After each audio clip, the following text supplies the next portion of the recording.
இன்னைக்கு நம்ம டேலியில் cost centre அதை பற்றி தான் பார்க்க போகிறோம். இது ரொம்ப இன்ட்ரெஸ்டிங்கான டாபிக்.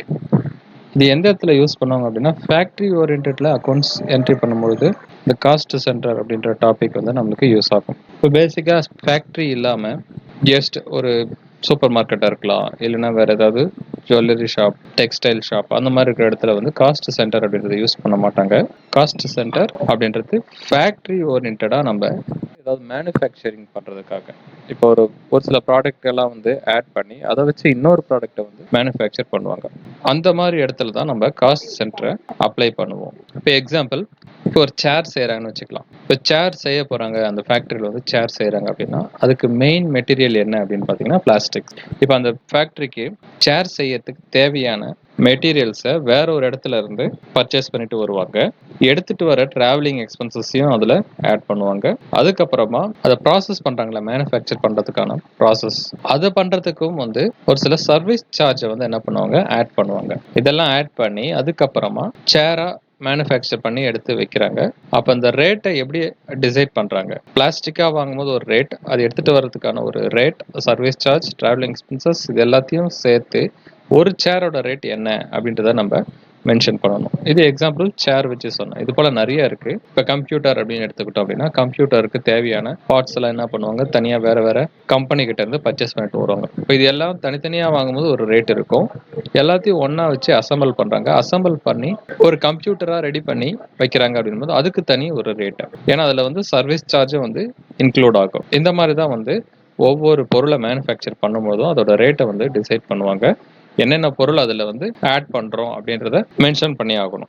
சரி, ஓகே. இப்போ வந்து எப்படி நம்ம எனேபிள் பண்ணுறது, எப்படி ஒர்க் பண்ணுறது அப்படின்றத பார்ப்போம். ஓகே, இப்போ எக்ஸாம்பிளாக ஒன்று நான் சொல்கிறேன். என்ன பண்ண போகிறோம் அப்படின்னா, பிரிக்ஸ் செய்ய போகிறோம். அதாவது சிமெண்ட் பிரிக்ஸ், சிமெண்ட்டில் செய்கிற கல். அதுக்கு தேவையான மெட்டீரியல் என்ன அப்படின்றது நம்மளுக்கு தெரியணும். அந்த கல் செய்யறதுலேயே வந்து பார்த்தீங்கன்னா, சிமெண்ட் பிரிக்கே வந்து பார்த்தீங்கன்னா நார்மல் இருக்கும், லார்ஜ் இருக்கும், ஸ்மால் இருக்கும். அந்த மாதிரி நம்ம எதை செய்ய போகிறோம் அப்படின்றத டிசைட் பண்ணிடணும். அப்புறம் ஒரு பிரிக் செய்யறதுக்கு எவ்வளோ சிமெண்ட் தேவைப்படும், எவ்வளோ சேண்ட் தேவைப்படும், எவ்வளோ வாட்டர் அதில் ஆட் பண்ணுவோம் அப்படின்றதையும் நம்ம சொல்லி ஆகணும். இது எல்லாமே தெரிஞ்சு வச்சுக்கிட்டு அதுக்கப்புறம் தான் நம்ம வந்து ஒர்க் பண்ண போகிறோம். ஓகே, இப்போ சிமெண்ட் பிரிக் செய்ய போகிறோம்.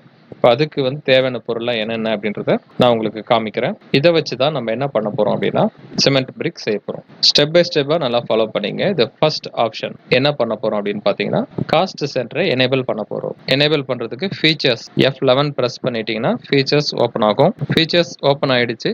இதுக்கப்புறம் அக்கௌண்டிங் ஃபீச்சர்ஸ் இதுக்குள்ள வந்து பிறகு கீழே என்டர் பண்ணிட்டே வாங்க. இந்த இடத்துல இருக்கு பாருங்க, மெயின்டைன் காஸ்ட் சென்டர். இந்த இடத்துல நோ இருக்கும், எஸ் கொடுத்துருங்க. அதுக்கு கீழேயும் use cost center for job costing, இந்த இடத்துல எஸ். அவ்வளோதான், வேற எதுவும் நீங்க சேஞ்ச் பண்ண வேணாம். என்டர் கொடுத்துட்டு சேவ் பண்ணுங்க. ஓகே, ஃபர்ஸ்ட் முடிஞ்சிருச்சு. ஃபர்ஸ்ட் என்ன பண்ணோம் அப்படின்னா, காஸ்ட் சென்டரை எனேபிள் பண்ணியாச்சு. இப்போ என்ன பண்ண போறோம், காஸ்ட் சென்டரை கிரியேட் பண்ண போறோம். செகண்ட் ஆப்ஷன் வந்து கிரியேட் காஸ்ட் சென்டர். அக்கௌண்ட்ஸ் இன்ஃபோக்குள்ள போங்க. காஸ்ட் சென்டர்னு ஒரு ஆப்ஷன் வந்திருக்கும் பாருங்க, இதுக்குள்ள போங்க. சிங்கிள் காஸ்ட் சென்டர் கிரியேட், இதுக்குள்ள போங்க. ஆக்சுவலா இது வந்து வேற வெர்ஷன் இது, அதனால அது வந்து single cost centre, multiple cost சென்டர்னு வருது. ஒரு சில வெர்ஷன்ல வந்து பாத்தீங்கன்னா இது எல்லாமே டேலி ERP ஓல்டு வெர்ஷன் தான். இதுல வந்து பாத்தீங்கன்னா ரெண்டா பிரிச்சிருக்கு. இது வந்து ஓல்டு வெர்ஷன்லேயே நியூவா வந்து அப்டேட் பண்ணது. அதுக்கும் முன்னாடி ப்ரீவியஸ் வெர்ஷன்லாம் இருக்கும். அதில் வந்து பார்த்தீங்கன்னா ஒன்லி கிரியேட் டிஸ்பிளே ஆல்டர் இது மட்டும் தான் இருக்கும். நான் சிங்கிள் காஸ்ட் சென்டர் இதிலே போகிறேன். இப்போ காஸ்ட் சென்டருக்கு நேம், காஸ்ட் சென்டர்னா ஒன்றும் இல்லை, அந்த ப்ராஜெக்டோட நேம். இப்போ நான் சிமெண்ட் பிரிக் அப்படின்னு சொல்லியிருந்தேன், அது வந்து ஒரு ஃபேக்ட்ரியில் தான் செய்வாங்க. செய்கிற ப்ராசஸ்க்கான நேம். இப்போ அங்கே வந்து ப்ராஜெக்ட் பிரிக்ஸ் அப்படின்னு சொல்லலாம், பிரிக்ஸ் மேனுஃபேக்சரிங். நம்மளோட வசதிக்கு ஏற்ற மாதிரி நேமை வந்து நம்ம ஃபிக்ஸ் பண்ணிக்கலாம். ஓகே, இப்போ வந்து நான் என்ன பண்ணுறேன், ப்ராஜெக்ட் பிரிக் அப்படின்னு கொடுக்குறேன். Under primary use for job costing, இந்த இடத்துல எஸ் அப்படின்றத கொடுக்கணும். அவ்வளோதான். இப்போ வந்து இது சேவ் பண்ணியாச்சு. செகண்ட் ஆப்ஷனை முடிச்சாச்சு. அடுத்தது தேர்ட் ஆப்ஷன் என்ன அப்படின்னு பார்த்தீங்கன்னா, குடோன் நம்ம கிரியேட் பண்ணணும். ஏற்கனவே நீங்கள் ஒர்க் பண்ணிட்டு இருந்தீங்க அப்படின்னா, என்னோட வீடியோஸ் எல்லாமே பார்த்துருந்தீங்கன்னா, ஒவ்வொரு சாப்டராக பார்த்து நீங்கள் ஒர்க் பண்ணியிருந்தீங்கன்னா கன்ஃபார்மாக குடோன்லாம் வந்து நீங்கள் என்ன பண்ணியிருப்பீங்க, எனேபிள் பண்ணியிருப்பீங்க. ஒருவேளை குடோன் எனேபிள் பண்ணாமல் இருந்துச்சுன்னா என்ன பண்ணுங்க, ஃபீச்சர்ஸில் போயிட்டு குடோனை எனேபிள் பண்ணுங்க. இப்போ நான் அதையும் உங்களுக்கு காமிக்கிறேன். ஃபீச்சர்ஸ் ஓப்பன் பண்ணுங்க, F11 ப்ரெஸ் பண்ணிடுங்க. இன்வென்ட்ரி ஃபீச்சர்ஸ் இதுக்குள்ளே போனீங்கன்னா மெயின்டைன் மல்டிபிள் குடோன் இருக்கு பாருங்க, இந்த இடத்துல வந்து எஸ். அவ்வளோதான், என்டர் கொடுத்துட்டு சேவ் பண்ணுங்க. ஓகே, குடோன் எனேபிள் பண்ணிட்டீங்க அப்படின்னா இன்வென்ட்ரி இன்ஃபோல குடோன் அதுக்குள்ள போங்க, கிரியேட் பண்ணுங்க. இப்போ மேனுஃபேக்சர் பண்றாங்கல்ல அந்த ஃபேக்டரியும் ஒரு குடோனை தான் நம்ம மென்ஷன் பண்ண போறோம். அதனால அந்த ஃபேக்டரிக்குன்னு ஒரு நேம் நம்ம ஃபிக்ஸ் பண்ண போறோம். ஓகே, அந்த ஃபேக்டரிக்கு என்ன நேம் கொடுக்குறேன் அப்படின்னா, அதாவது அந்த குடோன் நேம் வந்து ஃபேக்டரி பிரிக் அப்படின்னு சொல்லிட்டு கொடுக்குறேன். அதாவது நம்மளுக்கு தெரியறதுக்காக அந்த மாதிரி நேம் மென்ஷன் பண்றேன்.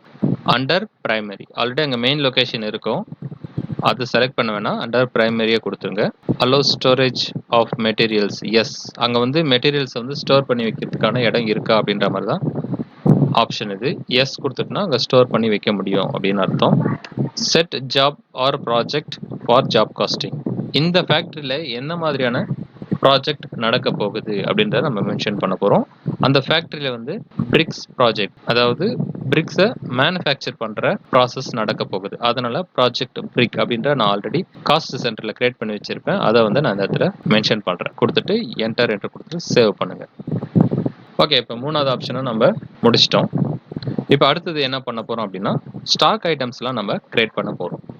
4th ஆப்ஷன் வந்து என்னன்னா, create stock items details. Okay, stock item create பண்ணுறதுக்கு இன்வென்ட்ரி இன்ஃபோல போவோம். Stock group, stock item, units எல்லாமே நம்ம கிரியேட் பண்ண போகிறோம். இப்போ நான் வந்து ஸ்டேட்டஸ் ஸ்டாக் ஐட்டம்லேயே போகிறேன். ஐட்டமில் போயிட்டு கிரியேட் சிங்கிள் ஸ்டாக் ஐட்டம்லேயே நான் வந்து போய் ஒவ்வொன்றா எப்படி கிரியேட் பண்ணுறது டீட்டெயிலாக உங்களுக்கு எக்ஸ்பிளைன் பண்ணுறேன். ஃபஸ்ட்டு அந்த சிமெண்ட் பிரிக் செய்யறதுக்கு தேவையான மெட்டீரியல்ஸ் ஏற்கனவே நான் காமிச்சிருந்தேன். என்னென்ன மெட்டீரியல் வேணுமோ ஒவ்வொரு மெட்டீரியலும் நம்ம என்ன பண்ண போகிறோம், ஸ்டாக் ஐட்டமாக கிரியேட் பண்ண போகிறோம். ஃபஸ்ட்டு வந்து சிமெண்ட். அண்டர் சிமெண்ட் அப்படின்றது எந்த குரூப்பு கீழே வரும் அப்படின்னு பார்த்தீங்கன்னா, இப்போ அந்த சிமெண்ட், சாண்ட், இந்த பிரிக், அதுக்கப்புறம் வந்து வாட்டர், இன்னும் நிறைய இருக்குது. இதெல்லாம் வந்து கன்ஸ்ட்ரக்ஷனுக்கு கீழே வரும். அதனால நான் வந்து என்ன பண்ணுறேன், ஒரு குரூப்பை கிரியேட் பண்ணுறேன். நியூவாக ஒரு குரூப்பை வந்து கிரியேட் பண்ணி கன்ஸ்ட்ரக்ஷன் அப்படின்னு சொல்லிட்டு கொடுக்க போகிறேன். கன்ஸ்ட்ரக்ஷன் அண்டர் பிரைமரி அப்படின்னு கொடுத்துட்றேன். Should quantities of items, yes கொடுத்துட்றேன். இதுக்கு ஜிஎஸ்டி நான் மென்ஷன் பண்ணல, நோனே கொடுத்துட்றேன். ஒருவேளை அதுக்கு ஜிஎஸ்டி இருந்தால் நீங்கள் ஜிஎஸ்டிஎஸ் கொடுத்துட்டு அதுக்கு எவ்வளோ பர்சன்டேஜோ அதையும் நீங்கள் செட் பண்ணணும். இப்போ நான் ஜிஎஸ்டி இல்லாமலே மென்ஷன் பண்ணுறேன். ஓகே, இப்போ வந்து யூனிட்ஸ். அந்த சிமெண்ட்டை எப்படி நம்ம மென்ஷன் பண்ணுவோம், அதாவது எப்படி மெஷர் பண்ணுவோம். சிமெண்ட் அப்படின்றது நம்ம பேக்காக தான் வாங்குவோம். பட் இந்த இடத்துல வந்து நம்ம ஒவ்வொரு பிரிக் செய்யறதுக்கும் எவ்வளோ சிமெண்ட் யூஸ் பண்ணுவோன்றதை மென்ஷன் பண்ணியாக்கணும். அதனால ஒரு பிரிக் செய்யறதுக்கு ஒரு மூட்டை சிமெண்ட்டை வந்து நம்ம மென்ஷன் பண்ண போகிறது கிடையாது. ஏன்னா அதில் கம்மியாக தான் நம்மளுக்கு தேவையான குவான்டிட்டி மட்டும்தான் அதில் போட போகிறோம். அப்போ சிமெண்ட்டை வந்து எப்படி மெஷர் பண்ணலாம்னா, கேஜியில் கொடுத்தா நம்மளுக்கு ஈஸியாக இருக்கும். ஆக்சுவலாக வாங்கும் போது நம்ம பேக்காக தான் வாங்குவோம், ஒரு மூட்டை அப்படின்னு சொல்லுவோம்ல, அது மாதிரி தான் வாங்குவோம். பட் இந்த இடத்துல வந்து ஒரு கேஜியை தான் நம்ம மென்ஷன் பண்ண போகிறோம். அதனால யூனிட்ஸ் வந்து கேஜி அப்படின்றத நான் கொடுக்குறேன். ஓகே, ஜிஎஸ்டி அப்ளிகபிளாக கேட்குது, நான் நாட் அப்ளிகபிளே கொடுக்குறேன். குவான்டிட்டிலாம் எதுவும் ஓப்பனிங் பேலன்ஸில் இருக்காது, இப்போ தான் நம்ம கிரியேட் பண்ணுறோம். அதனால் பிளாங்காகவே விட்டுட்டு நான் சேவ் பண்ணுறேன். அடுத்த ஐட்டம் என்னன்னா சாண்ட். சிமெண்ட் பிரிக் செய்யறதுக்கு சாண்ட் தேவைப்படும். அதுவும் வந்து எந்த குரூப்பு கீழே வரும்னு பார்த்தீங்கன்னா, கன்ஸ்ட்ரக்ஷன் குரூப்பு கீழே தான் வரும். அதையும் நான் வந்து கேஜிலேயே மென்ஷன் பண்ணுறேன். ஜிஎஸ்டி வந்து நாட் அப்ளிகபிள் கொடுத்துட்றேன். அவ்வளோதான், என்டர் கொடுத்து சேவ் பண்ணுறேன். அடுத்தது வாட்டர். இதையும் கன்ஸ்ட்ரக்ஷன் கொடுத்துட்டு வாட்டர் வந்து நம்ம லிட்டரில் தான் மென்ஷன் பண்ணுவோம். இங்கே யூனிட்ஸில் வந்து லிட்டர் இல்லை, ஆல்ட் சி ப்ரெஸ் பண்ணிவிட்டு ஷார்ட்டாக எல்டிஆர் அப்படின்றத கொடுக்குறேன். ஃபார்மல் நேம் வந்து லிட்டர். ஜிஎஸ்டி நாட் அப்ளிகபிள் கொடுத்துட்றேன். Okay, 3 product. இதை வச்சு தான் நம்ம சிமெண்ட் பிரிக்ஸ் செய்ய போகிறோம். சிமெண்ட் பிரிக்ஸ்லேயே வந்து பார்த்தீங்கன்னா டிஃப்ரெண்ட் டைப்ஸ் இருக்குது. அதுக்கு ஒரு சில மெட்டீரியல்லாம் கலக்கிற மாதிரி இருக்கும். இப்போ நான் வந்து எக்ஸாம்பிள் சொல்கிறதுல ஜஸ்ட் 3 ஐட்டம்ஸ் மட்டும் ஆட் பண்ணி சிமெண்ட் பிரிக்ஸ் செய்கிற மாதிரி நான் உங்களுக்கு காமிக்கிறேன்.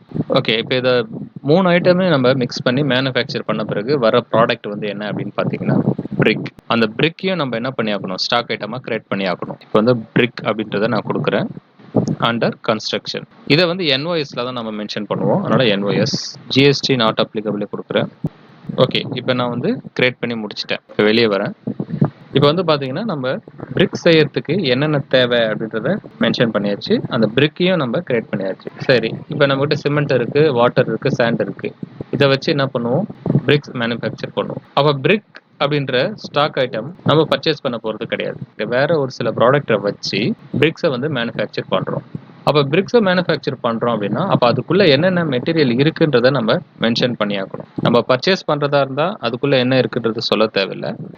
அப்போ என்ன பண்ணலாம் அப்படின்னா ஆல்டர் பண்ண போகிறோம். எதுனா பிரிக்ஸை நம்ம ஆல்டர் பண்ணுறோம். இந்த இடத்துல கான்ஃபிகர்னு கீழே ஒன்று இருக்கும் பாருங்க, ஃபீச்சர்ஸ்க்கு கீழே F12 அதை ப்ரெஸ் பண்ணீங்கன்னா கான்ஃபிகர் அப்படின்ற ஆப்ஷன் ஓப்பன் ஆகும்.